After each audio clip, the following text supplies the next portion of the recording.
में से कौन बनाना चाहिए? बनाना दोनों चाहिए। जब लेक्चर चल रहे हैं, स्कूल डेज है, तो उसमें लॉन्ग नोट्स बनेंगे अपने, और जब हमारी रिवीजन की बारी आएगी तो हम शॉर्ट नोट्स बनाएंगे और उसी से लगातार रिवीजन करते रहेंगे। कम टाइम में हमारा मैक्सिमम आउटपुट दिखे, हम वैसा काम करेंगे। वेलकम बैक टू पढ़ाई मैटर्स, आपका चैनल, और मैं आपका दोस्त अनुराग सिंह कम होस्ट आपका वेलकम करता हूं अपने यूट्यूब चैनल में।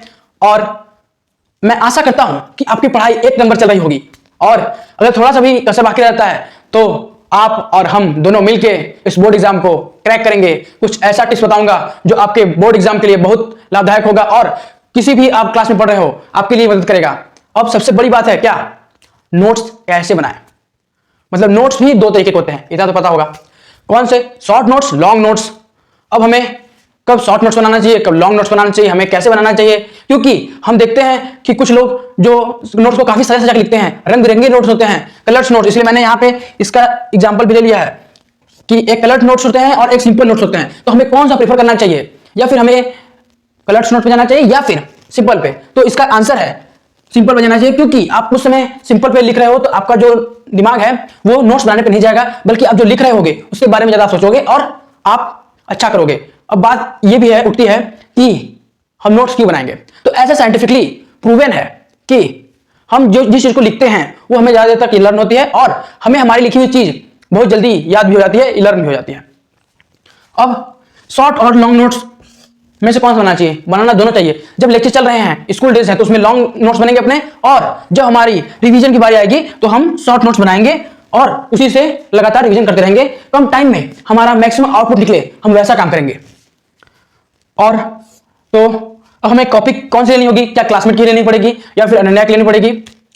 अनन्या बुक कंपनी कॉपी की कंपनी है, तो ऐसा नहीं है। आप किसी भी कॉपी को लीजिए और अपने से आप नोट्स बनाइए। आपका बस लिखा होना चाहिए और आपकी हैंडराइटिंग अच्छी हो चाहे ना हो, उससे फर्क नहीं पड़ता, लेकिन आपको समझ में आना चाहिए।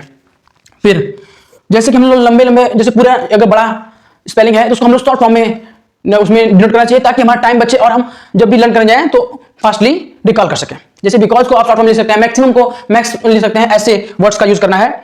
और हमें ज्यादा अपने नोट्स में डिजाइनिंग नहीं करनी है, क्योंकि उससे हमारा कोई काम बनने वाला है नहीं। हमारा तो मेन मकसद ये है कि हमारे दिमाग में वो बातें घुसनी चाहिए और हम नंबर अच्छा ला सकें। और हमें पढ़ने के लिए कौन से ऐसे हैं चैप्टर्स के लिए कि हमें और भी मदद करे, मतलब नोट्स के लिए में, तो हमें पहले हर चैप्टर जब स्टार्ट कर रहे हैं या फिर इंड में लास्ट में जाके आप पहले एक जगह पे पूरा चैप्टर जितना फ्लो चार्ट है, रोड मैप है, पूरा लिख दीजिए, ताकि आप कम टाइम में इतना आपको पता रहे क्या क्या कंटेंट है। उसी वाइज अगर आप पढ़ रहे होंगे एक एक कंटेंट, जो एक टॉपिक है उसको पढ़ेंगे और अपने दिमाग में रिकॉल करेंगे, तो आपको लर्न अच्छे से होगा और रिवीजन फास्टली होगा।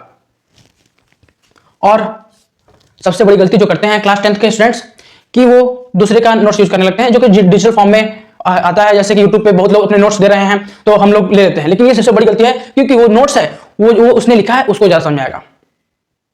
और ये भी नहीं है कि मैं उसके नोट्स को लिख के भी लिखने लगूं, क्योंकि हमारे पास अभी टाइम है कि हम लोग अपना नोट्स भी बना सकते हैं और शॉर्ट नोट्स भी बना सकते हैं। तो हमें पहली बात तो डिजिटल नोट्स का यूज नहीं करना है और दूसरे का भी नोट्स नहीं यूज करना है। और अगर जैसे हम लोग चाहते हैं कि रिवीजन फास्टली हो, तो उसके लिए हमको टिक फॉर्मूला अपनाना पड़ेगा। उसमें क्या है, अगर हमने एक बार उसको रिवाइज किया है तो एक बार टिक कर देंगे टॉपिक पे, अगर दूसरी बार किया है तो दूसरी बार टिक कर देंगे। ऐसे हमें पता रहेगा कि हमने इस टॉपिक को दो बार किया है या फिर 3 बार किया है। और ऐसे आपको आराम से आप रिवीजन करेंगे और आपका जो माइंड है बहुत जल्दी रिकॉल करेगा। और हमें लास्ट में, चैप्टर के लास्ट में एक पेज छोड़ देना है, वो किस लिए छोड़ना है, उसमें इंपॉर्टेंट सेक्शन, जैसे किसी भी चैप्टर का है क्या क्या इंपॉर्टेंट टॉपिक है, हम लोग पढ़ते हैं तो हम लोग को पता चल जाता है कौन से टॉपिक्स में इंपॉर्टेंट हो सकते हैं, तो उसको उसी में डिनोट करना है और उसको लिख देना है। फिर बाद में वो आपका काम करेगा रिवीजन टाइम में। जैसे लास्ट टाइम बचेगा तो आप उसको यूज कर सकते हैं, मतलब वही टॉपिक आराम से मिला के आप लर्न कर सकते हैं, या फिर देख सकते हैं कि मुझे ये आ रहा है कि नहीं, फिर चेक करके कॉल करके फिर तुरंत अपना इस टॉपिक भी कंप्लीट कर सकते हैं। और नोट्स खुद का होना चाहिए।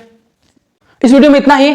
ऐसे ही कंटेंट के लिए हमारे चैनल को सब्सक्राइब कर लेना, और अपने जो आपके थॉट्स हैं इस वीडियो के बारे में तो आप कमेंट कर दीजिएगा, और आपको अगली वीडियो किस पे चाहिएगी, किस टॉपिक पे चाहिए, उसको कमेंट कर देना और अपने दोस्तों में शेयर कर देना और अपने सब्सक्राइब कर ही लेना।